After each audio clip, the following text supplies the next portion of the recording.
Hello friends, good day. Welcome to Read With Me. Let us continue DAL Principio, Part 2. It is seen everywhere how the spirit of naturalism tends to penetrate every part of the social body, even the most healthy. A spirit which fills the minds with pride and causes them to rebel against every authority, depraves the heart and turns it after the desire of earthly goods, neglecting those eternal. Excuse me. It is greatly to be feared that some influence of this spirit, so evil and already so widely diffused, might insinuate itself even among ecclesiastics, particularly among those of less experience. What sad effects would not arise if that gravity of conduct which belongs to the priest should be in any way lessened, if he should yield with lightness to the charm of every novelty, if he should deport himself with pretentious indocility towards his superiors, if he should lose that weight and measure in discussion which is so necessary, particularly in matters of faith and morals. Would it not be a still more deplorable thing, causing as it would the ruin of Christian people, if he in the sacred ministry of the pulpit should introduce language not conformable to his character of a preacher of the gospel? Moved by such considerations, we feel it our duty again and still more warningly to recommend that above all things the seminaries should with jealous care keep up a proper spirit with regard to the education of the mind as well as to that of the heart. They must never lose sight of the fact that they are exclusively destined to prepare young men not for merely human offices, however praiseworthy and honorable, but for that higher mission which we lately spoke of as ministers of Christ and dispensers of the mysteries of God. From such a reflection altogether supernatural, it will be easy, as we have already said in our Encyclical to the Clergy of France, dated September 8, 1899, to draw precious rules, not merely for the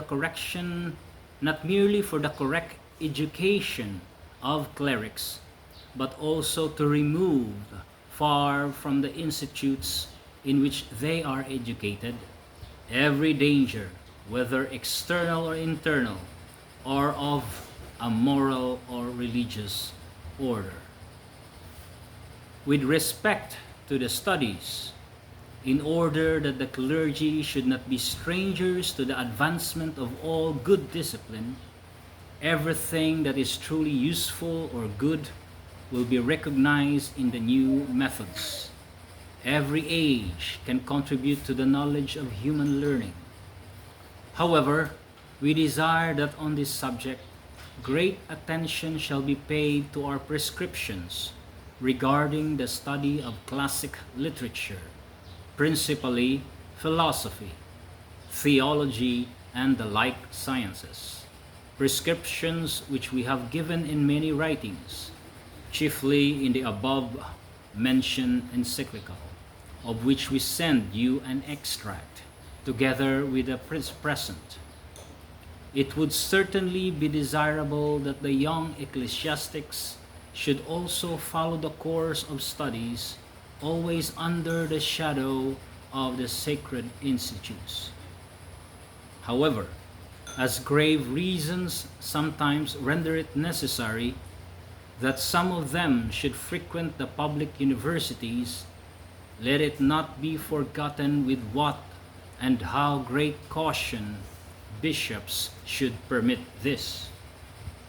We desire likewise that they should insist on the faithful observance of the rules contained in a still more recent document, which in a particular manner regards the lectures on anything else that could give occasion to the young men to take part in external agitations.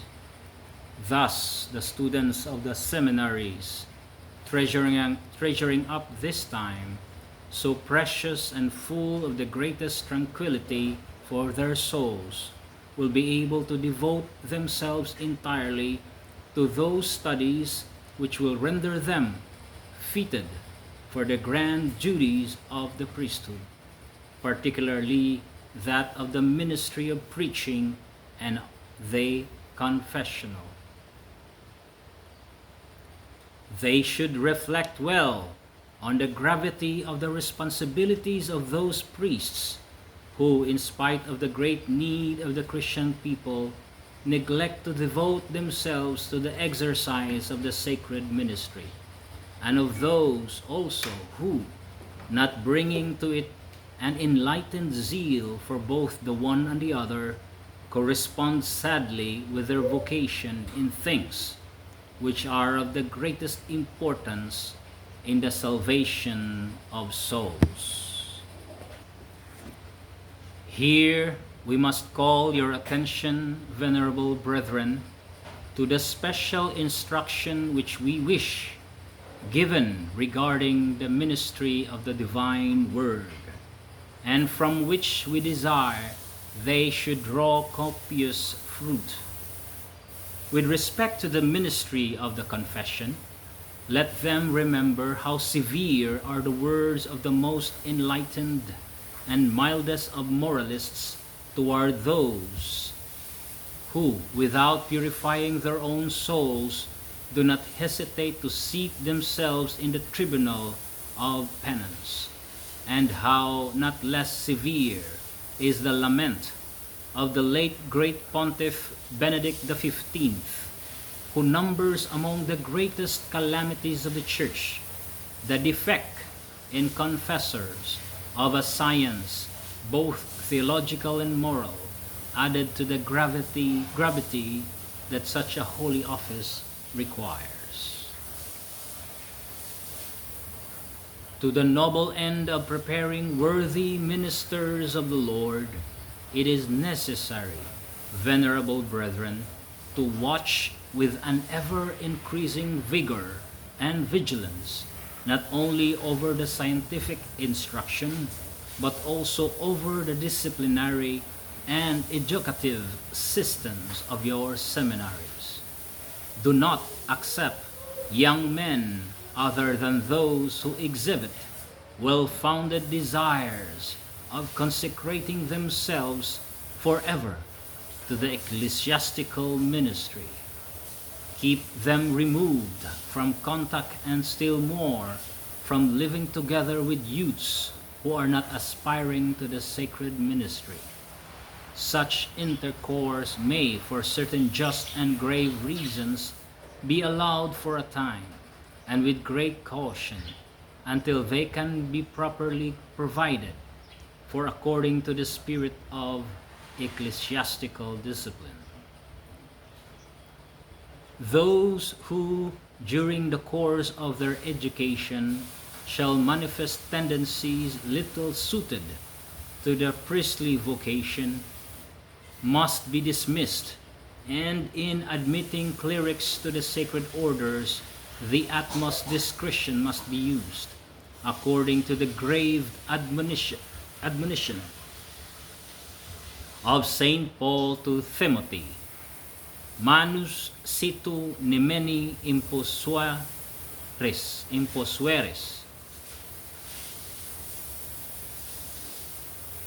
In this matter, it is only right that every consideration should be put on one side that is inferior to the most important one of the dignity of the sacred ministry.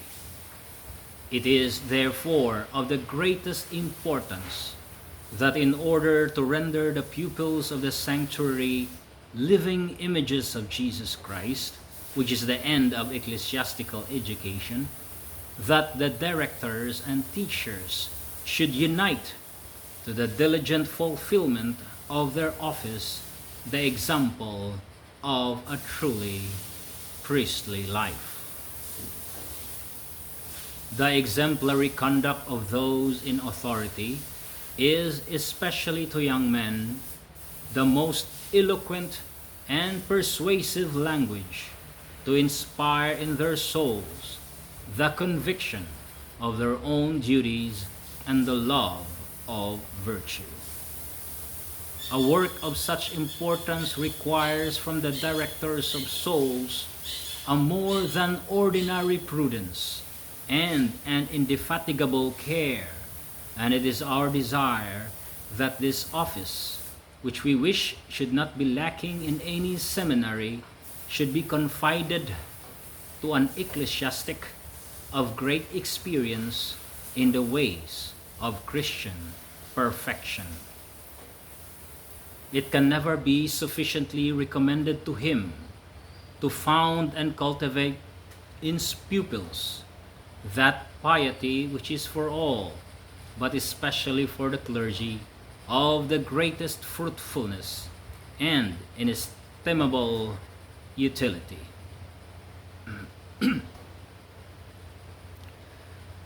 Therefore, he will be solicitous to warn them against a pernicious snare, not unfrequent among young men, that of giving themselves so entirely and with such ardor to their studies as to neglect their advancement in the science of the saints.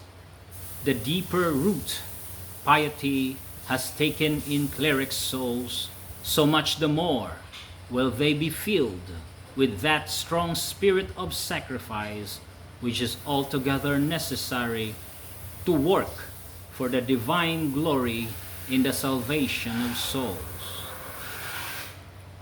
Thanks be to God, there are not lacking among the Italian clergy priests who give noble proof of what a minister of God penetrated with that spirit can do. Wonderful indeed is the generosity of many who, to spread the kingdom of Jesus Christ, voluntarily hasten to distant countries, there to encounter fatigues, privations, and hardships of every kind, and even martyrdom itself. In this manner, aided by loving care and fitting culture of soul and mind, step by step, the young Levite will be brought up to recognize both the sanctity of his vocation and the needs of the Christian people. The training, 'tis true, is not short, and yet it is to be wished that the time in the seminary could be prolonged. It is necessary indeed that the young priests are not left without guidance in their first labors, but should be strengthened by the experience of their seniors, who will ripen their zeal, their prudence, and their piety. And it is expedient also that either with academic exercises or with periodical conferences, they should be encouraged to continue with their sacred studies. That ends part 2. We'll continue part 3 later. Thank you so much for listening. God bless you.